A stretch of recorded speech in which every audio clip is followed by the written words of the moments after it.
Bolekani enye mic yena sale ngapha kuGenesis. Angithi usakwazi ukufundisa isiZulu. Bantu basimava sithi basifunda kakhulu isingisi.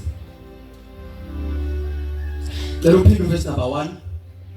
Ekuqaleni wayekhona ulizwi. Yes. Ulizwi wayekuNkulunkulu. Yeah. Ulizwi wayenguNkulunkulu. Angazi noma liyayenza umqondo leli verse mawufunda nje kahle usopa.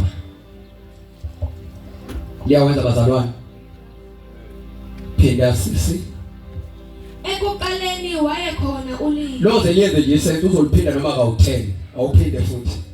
Ekuqaleni wayekhona ulizwi. Lapha sifunda uGenesis kuthiwa eqaleni uNkulunkulu wadala. Ngithini zwini? Sithe ukuthi eqaleni uNkulunkulu wadala izulu. Mayithiwa eqaleni wayekhona ulizwi. Uyabona? Futhi naye wayelapha ngaseqaleni yebo. Ulizwi wayekuNkulunkulu. Sekuthiwa ke ulizwi angithi siyenza uNkulunkulu okuthiwa wadala. Nizwe bazalwane? uNkulunkulu owadala izulu nomhlaba. Sekuthiwa ke manje ekuqaleni wayekhona ulizwi. Ebese kuthiwa ulizwi wayekuphi bazalwane? WayekuNkulunkulu. Lento ke open A izosheshe imemezisa angiyena umuntu omemezayo. Yebo. Ulizwi wayenguNkulunkulu. Niyayizwa manje lento siyashika futhi khona lapha. Kuthiwa ulizwi wayenguNkulunkulu. Okugcina. Ekuqaleni wayekhona ulizwi. Yebo. Ulizwi wayekuNkulunkulu. Kuthiwa ulizwi wayekuphi manje? WayekuNkulunkulu. Wayekhona enguNkulunkulu ekuNkulunkulu. Yebo. Ulizwi wayenguNkulunkulu. Yebo. Yena lawo wayekhona ekuqaleni kuNkulunkulu. Sinikezwa nje further details ukuthi uyena kuphela ulizwi owayekhona ekuqaleni ekuNkulunkulu. Yebo. Konke kwavela ngaye. Hayi nayo into yokugcina. Lana ngale kuthiwa uNkulunkulu owenzani bazalwane odalayo. Kodwa lapha manje kuthiwa konke kwavela through ulizwi. Konke. Uyalibona leli gama elithi konke. Uyabona umbhalo lencwadi uqale waqaqisa ngoba wenza ukuthi singalahlekelwa ukubhala kwakhe, singalahlekelwa umqondo, singagcine into ayibhalayo ingayenzi sense. Uqala ukuthi akasilandele eqaleni ngokuGenesis usinikeza ipicture ukuthi eqaleni umuntu owadala uNkulunkulu, umuntu owayekhona eqaleni uNkulunkulu, umuntu wabakhona kuqala kungabi bikho lutho uNkulunkulu. Manje ngafuna uJohane mayebhala singabi semqondweni munye nayo. Sethi uJohane lo uthi ekuqaleni uthi wayekhona ulizwi. Mhlawumbe akafunde lo sisi naye. In the beginning God created heaven and the earth. Ufunde ngesizulu. Eqaleni uNkulunkulu wadala izulu nomhlaba. Yeah. Umhlaba wawungenasimo, ungenalutho. Yeka ngifunda ntombazana hlola amagama niwadumeleni eBhayibhelini. Eqaleni wayekhona ulizwi. Niyawezwa amagama awu2. In the beginning. Eqaleni abantu abavela ukuthi bakhona uNkulunkulu. Umuntu wesibili osevela ukuthi ukhona leli iBhayibheli ulizwi. Tshela makhelwane thando ulizwi wayekhona. Ebese manje ngolizwi kuthiwa yonke into yavela ngobani bazalwane ngolizwi. Yep. Sesiqhubeka kuJohn. Ulizwi wayekuNkulunkulu. Yep. Ulizwi wayenguNkulunkulu. Yep. Yena lawo wayekhona ekuqaleni kuNkulunkulu. Yep. Konke kwavela ngaye. Yep. Ngaphandle kwakhe akuvelanga lutho. Kuthiwa ngaphandle kwakhe nothing was going to exist. Ukuba ulizwi akabangabikho. Jesus. I-order kaNkulunkulu yokudala. uNkulunkulu akazaze ayidinge eyiningi. Wayethuma ulizwi wenza umsebenzi. Yingakho many years later uJohane uyabhala uthi ngaphandle kukaLizwi owayekuNkulunkulu naye enguNkulunkulu akuvelanga kwakungeke uvele lutho oludaliweyo. Bazalwane nje basihlanganela simphumela kaLizwi. Yebo mina ukuphila kwakukuye. Niyezwa ke bazalwane? Kodwa ningizwa nje. Kuthiwa yonke into edaliweyo yavela ngayo. Usethi ukuphila kwayo yonke into edaliweyo futhi kwavela kuphi kuye. Kuthi ukuphila kwakukulizwi. Yebo. Ukuphila kwakungukukhanya kwabantu. Ukuphila kwakukhonthe samba nawe njalo ba abanye basala masikhuluma ngolizwi. Asambeni kahle ukuze sonke sihambisane understand makhuluma ngolizwi ukhuluma. Now kuthiwa ukuphila kwakukukhanya kwabantu. Yebo. Ukukhanya kukhanya kumnyameni, kepha kumnyama akubamukelanga. Funda verse number 3 kuGenesis. uNkulunkulu wathi makube khona ukukhanya. Kwaba khona ukukhanya. uNkulunkulu wakhuluma izwi, wathi ukukhanya, wadala, wathi ukukhanya akube khona. Leli iBhayibheli ngesikhathi kukhama ukukhanya, ubumnyama buqoshwa namuntu babaleka. Nizwile ngithi bavele babaleka base kuya exista ukukhanya. Yebo, funda ngapha, ngifuna lephathi yokukhanya. Ukukhanya kukhanya kumnyameni, kepha kumnyama akubamukelanga. Uyayizwa lento?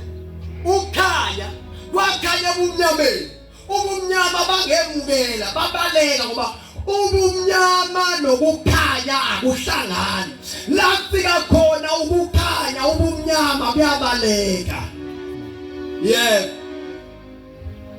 Kwavela umuntu othunyiwe nguNkulunkulu. Asiyeke ke lo phansi ngoba izosabisa kakhulu. Kodwa la kunezinto ezimbili engifuna ukuyichaza. Mhlawumbe nosekhaya angadukelani nami, sihambe naye. Kuthiwa uNkulunkulu emhlabeni kwakubumnyama phezulu. Ubumnyama babukhona emhlabeni lokho ukuthi nobebusuku sihlangana sasingeke sibonane sasiyothuka sinobuzana. Ebese lithi iBhayibheli kodwa umoya kaNkulunkulu wawehla wenyuka. The only thing that was able ukuhamba ebumnyameni kwakumoya kaNkulunkulu ngoba lithi iBhayibheli the spirit of the Lord was hovering brooding imuva emhlabeni. Ebese kuthi the spirit umoya kaNkulunkulu wabona umoya kaNkulunkulu ukuthi akukho right ukuthi emhlabeni kube mnyama kuphela. Ebese lithi ke iBhayibheli umoya kaNkulunkulu wona warepotela uNkulunkulu ukuthi kunento efuna ukulungiswa la. Mawubuyela kuNkulunkulu wathi akuveli ukukhanya. Leli iBhayibheli ukukhanya kwavela. Maqeda ukuvela ukukhanya uNkulunkulu wabona into wathi inhle. Leli iBhayibheli wabona uNkulunkulu kuhle. Waqeda lapho uNkulunkulu wayesehlukanisa ubumnyama nokukhanya. Ngeke ngilaleliseni kahle nasemakhaya. Wahlukanisa kodwa wangaqosha ubumnyama. Leli iBhayibheli wathi uNkulunkulu ukhanya imini, wathi ubumnyama ubusuku. Even though uNkulunkulu eseyishilo ukuthi kuhle ukukhanya kodwa akuxoshwanga. The message engifuna ukuyidlulisa namhlanje ile ethi usuku ukuze libe usuku ludinga two phases. Ludinga the phase yobumnyama, ludinga the phase yokukhanya. Ebese kuthiwa usuku luphelele. Impilo yomuntu ukuze ibe kahle fanele iwazi ama phases awu-2. Iyazi iphase yobumnyama, iyazi iphase yokukhanya. Kodwa abantu abazosurvive kwiphase yobumnyama abantu abanezwi ukuba besinesikhathi esanele bengizothi have a word ozolisho uma kuhlasela ubumnyama ba-dark blue lama phases azoyihlasela impilo yakho.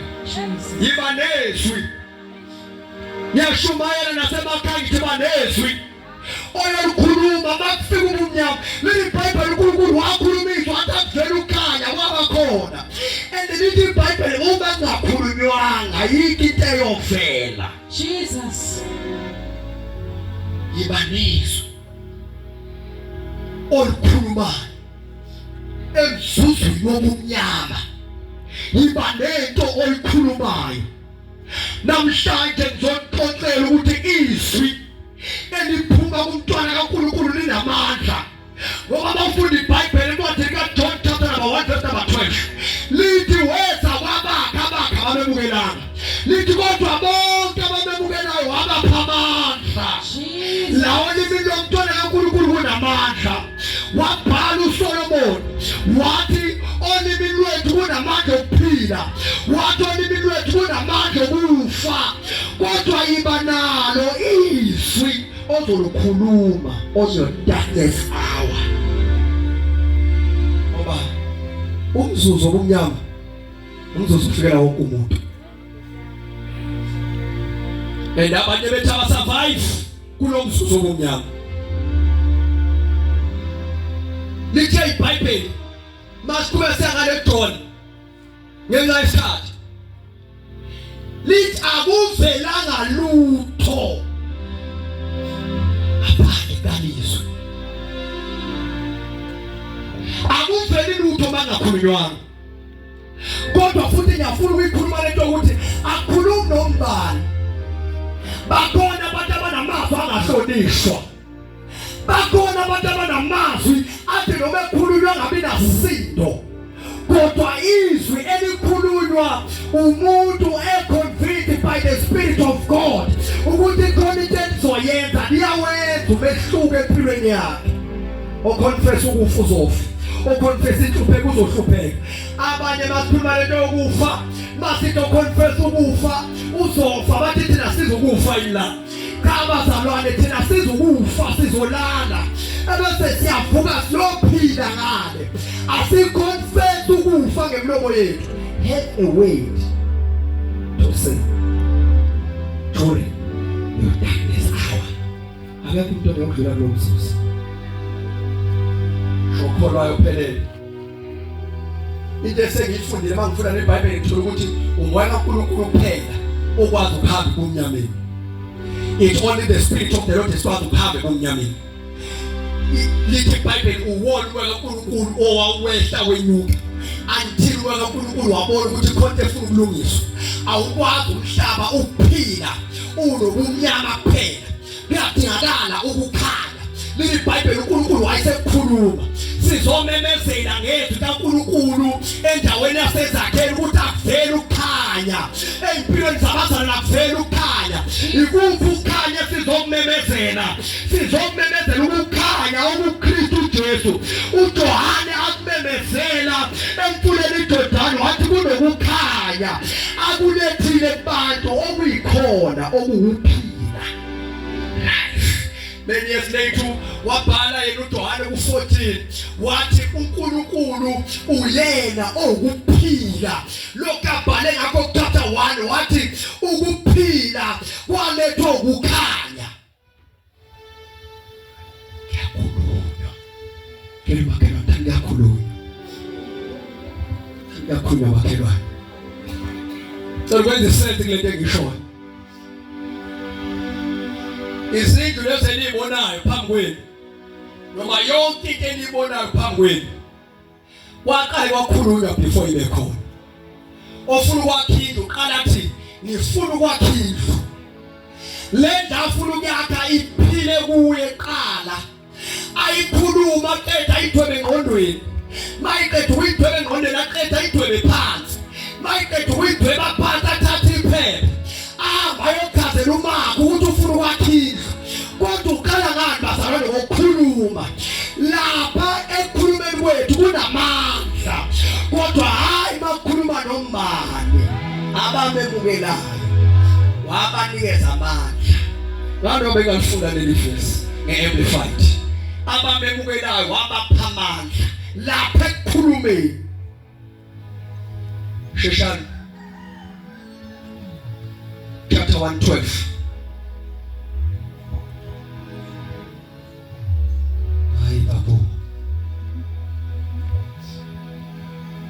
Verse 12. Yes. But to as many as did receive and welcome him, Yes. he gave them authority, power. Mana ungasheshi. Kuthiwa bonke ngobuningi babo abamemukelayo wabaphana sibaleni ngobe Amplified ibika kahle 1 wabaphana Authority. wabaphigunya Yep. Power. Wabapha amandla. Privilege. Yep. Right. Ngiyayeka. Lelezulu liphele emandleni. Awanda amandla okukhulwa ngawo. Kuthiwa nathi sesiyaqualify embusweni. Sekukhona izinto esikwazi ukuyiclaim embusweni. Kodwa zonke izinto esikwazi ukuyiclaim embusweni kaNkulunkulu asikwazi ukuyiclaim asithule. Sikwazi ukuyiclaim asikhuluma. Masikhuluma isingenalo izwi, the word of God. Ngoba yini esihlema ngalo? Esithi noma sesithandaza silikhothe. Sithi you said in your word. Bese uNkulunkulu umphoqa. Ahloniphe izwi lakhe. Eyinto esifisa usinawo manje kwakhuluma. Shumela lapha kwabantu abathi babekhuluma isimo sabo. Shumela phambi kwabantu abathi babebona ukwehlula bakhulume khona ukuhluleka. Shumela phambi kwabantu ababethi babebhekene nesimo babone sona isimo sinamandla kunabo. Kodwa ubhala kahle uthi mkhulu ongakithi unalowo sezweni. Usho ukuthi esibhekene nakho kuncane kunoNkulunkulu esihamba naye. Okunye okuhlaselayo uNkulunkulu uyakuvumela ukuthi usihlasele ukuze amandla akhe avele through us. Yiba namazwi ozowakhuluma emsuzweni wakho wabumnyama. Ayikho into ebakhona kungakhulunywanga. Ayikho into yo-exista kungakhulunywanga. Yingakho nabantu basiqeda ukubashumayeza sithi ababukele uJesu sithi abakhulume. Ngoba uma bengakhulumanga into yaba yindawo amandla. Fane basibaqeda ukubashumayeza sithi abaphakamisa bavume ukuthi uJesu uyinkosi ngoba bangakhulumanga inkinga. Hayi ke makhelwane siyakhuluma makhelwane. Ke siyakhuluma makhelwane. Siyakhuluma. Sikhuluma singenalutho sikhulume. Sikhuluma kungahambi kahle sikhulume. Sikhuluma kungathembisi sikhulume. Sikhuluma into engacacile sikhulume. Ukukhuluma kwethu kuze kwenze into ikahle. uNkulunkulu uthi wakhulumizwa wathi akuvele ukukhanya kwaba khona. iBhayibheli lafaka lithi ukuba kukhulunywanga akukhanya ukho. Ugoqa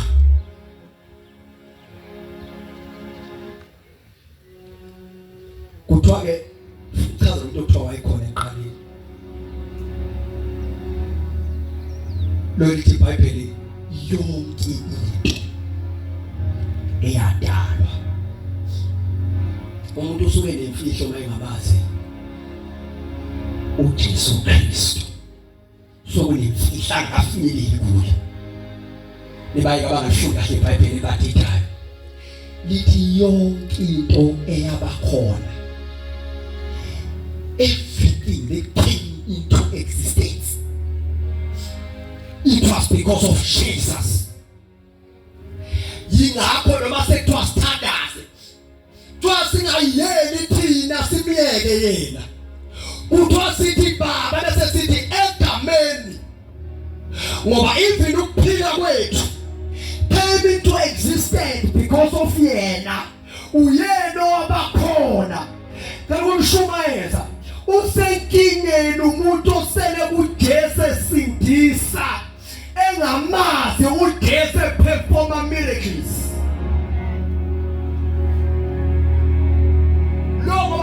Lo omaze esindisa ukuthi usele manje sathi uMateyu nizalelwe indodana igama lakhe kuyoba umsindisi uyakuthethelela izono. Kodwa namhlanje ngicela ukintroduce uJesu lonamandla. uJesu lokwazi ukwenza izinto, the creator of everything. Akusho kumele kusho iBhayibheli lithi yonke into ekhona yenziwa uye. That Jesus. Abanye bethu basele kuJesu esindisa. Abantu bemukela ukholo. Bangamazi uJesu osukumisa ishosha. Bangamazi uJesu ophilisa abantu abagulayo. Bangamazi uJesu wenza izinto zenzele. Namanje imfihlo kaKristu wayeperforma miracles basala abanye bangayazi. Ayiqali namhlanje abanye eBhayibhelini bambiza ngedimoni, wathela imimoya ezwanayo ayikwazi ukumelelana. Ukube mina bengiyidimoni bengikhipha amadimoni ngoba sebembonile. Today I want to introduce kina uJesu that performs miracles. Emshadweni wasekhaya laseGalile wafika iwayini liphelile, washintsha amanzi aba yiwayini non-alcoholic. Washintsha amanzi aba yiwayini non-alcoholic wine. Yangelinye ilanga uDisemba mfundisi ushubela nteshi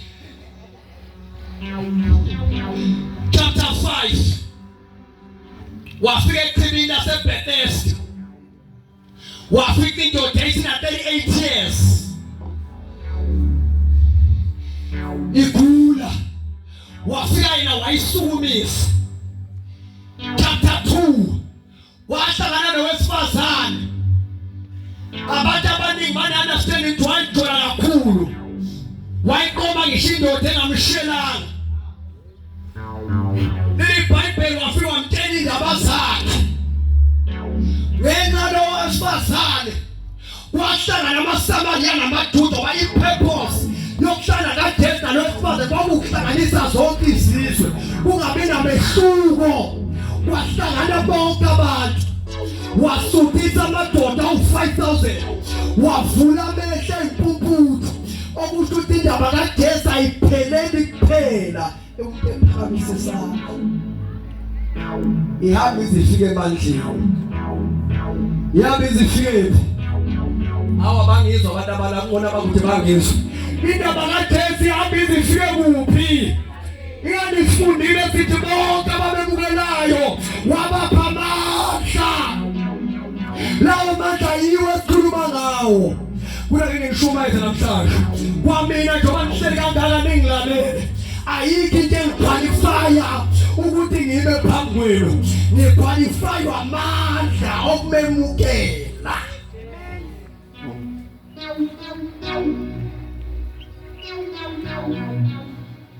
Kwenqaba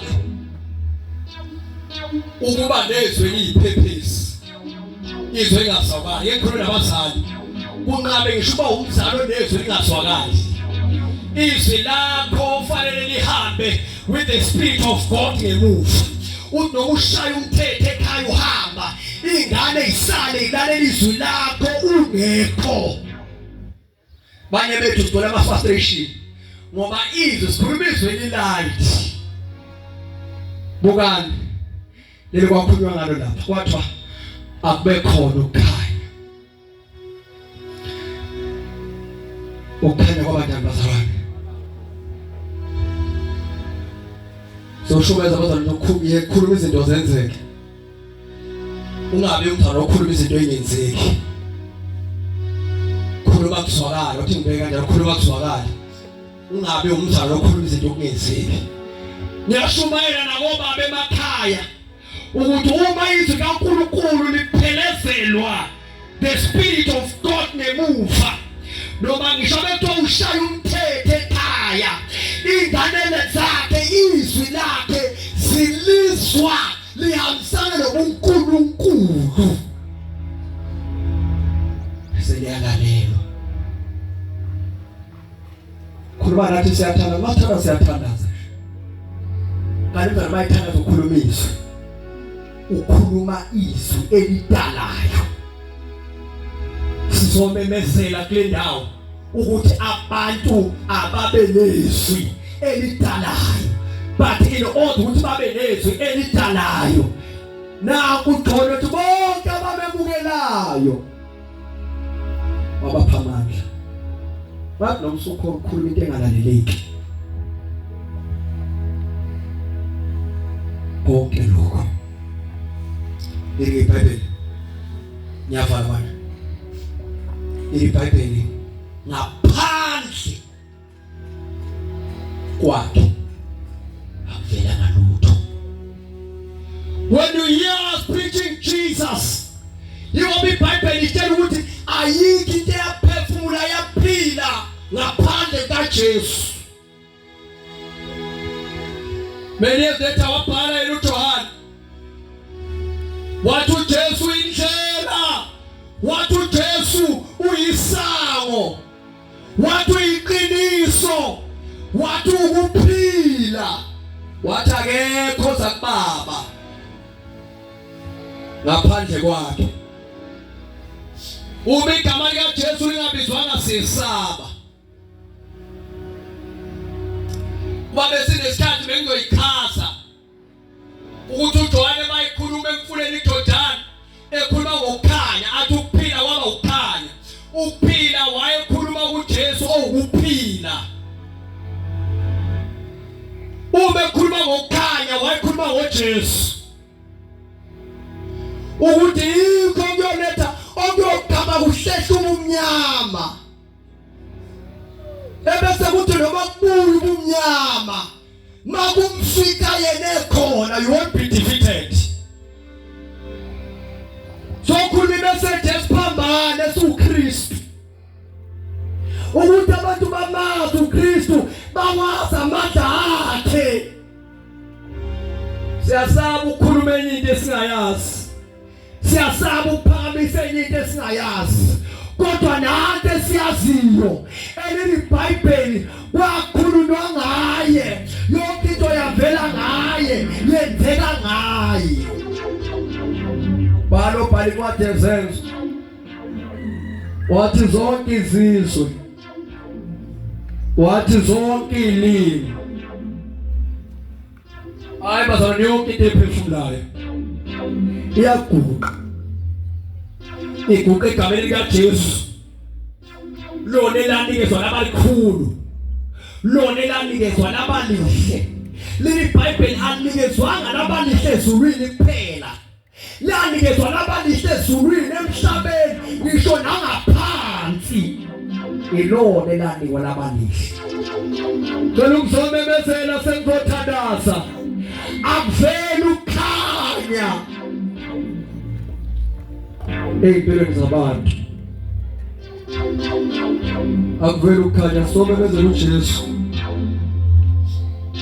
uJesu okhanyisayo, uJesu onothando olumangalisayo, uJesu onothando, onothando azangashintsho sesibonile, uJesu owasithanda wasikhetha ngaphambili singakafiki kuye.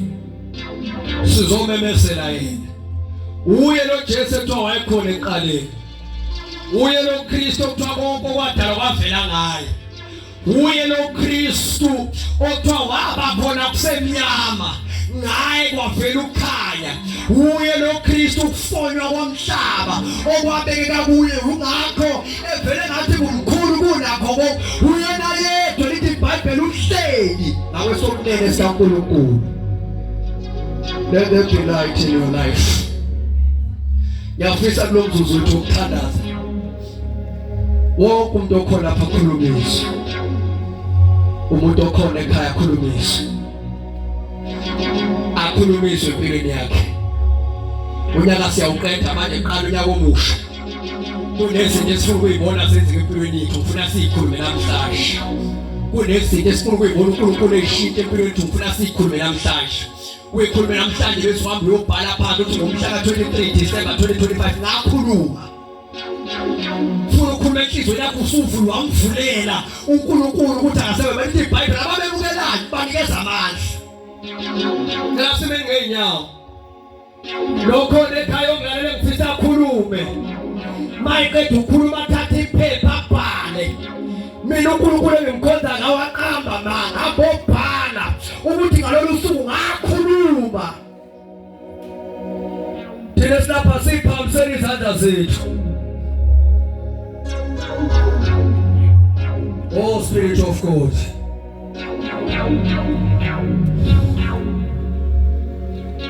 siphakamiseni izandla zethu.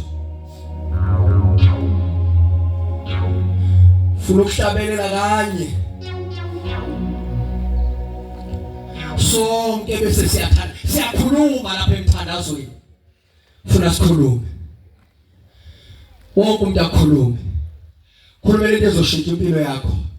Lapho ulimi lwakho kunamandla. Okungenzekanga kulonyaka kunamandla. Khuluma kwenzeke ngonyaka ozayo. Uplanile kwangenzeka khuluma kwenzeke.